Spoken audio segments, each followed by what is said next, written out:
Here's how former President Uhuru Kenyatta once saved Philip Morgor's life when Kenya's cocaine cartel wanted to kill him.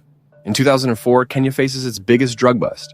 1.1 tons of cocaine worth over 6.4 billion shillings is seized in Malindi and Mombasa, and it's shipped to Nairobi under heavy police protection. Enter Philip Morgor, the then DPP, the country's top prosecutor who became curious about this specific drug seizure. Morgor dug deeper and realized this wasn't just a street-level cartel. It was far from it.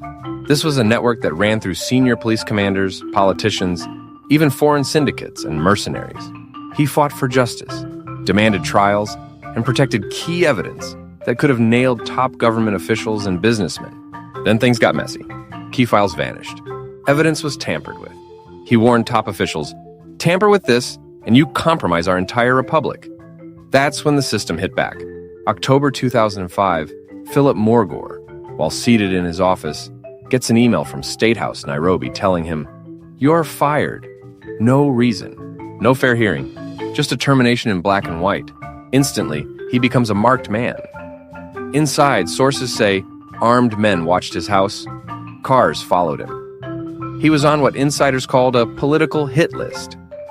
Not long before, Erastus Kimore, a senior GSU officer also tied to the case, was gunned down right in front of his kids. He too knew too much. This is where things take a turn. Enter Uhuru Kenyatta, then opposition MP. Quietly and strategically, he lobbied police and intelligence services. He warned State House that any harm to Philip Morgor, and there will be hell to pay. He whispered through religious leaders and diplomats to form an invisible shield around Philip Morgor. The story of Philip Morgor and Erastus Kimore exposes what Kenyan journalists call the deep state, a tangled web of rogue police, power players, and drug cartels masquerading as governance. Philip Morgor's stand lifted the veil, if just for a moment. We still don't have justice. Kimore's killers roam free. The cocaine? Gone. The corruption? Still there. Philip Morgor kept silent but resurfaced years later, still fighting for rule of law. Uhuru became president, and life seemed to move on from that dramatic experience. So why does this matter today? Because it's easy to paint Kenya as cabals and cronies. But the Philip Morgor affair shows there are still people who choose truth over safety, even when the stakes are life and death. What happened to Philip Morgor could happen again, unless we remember. Remember that sometimes saving a man is about saving a system, a principle, and maybe the country.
What?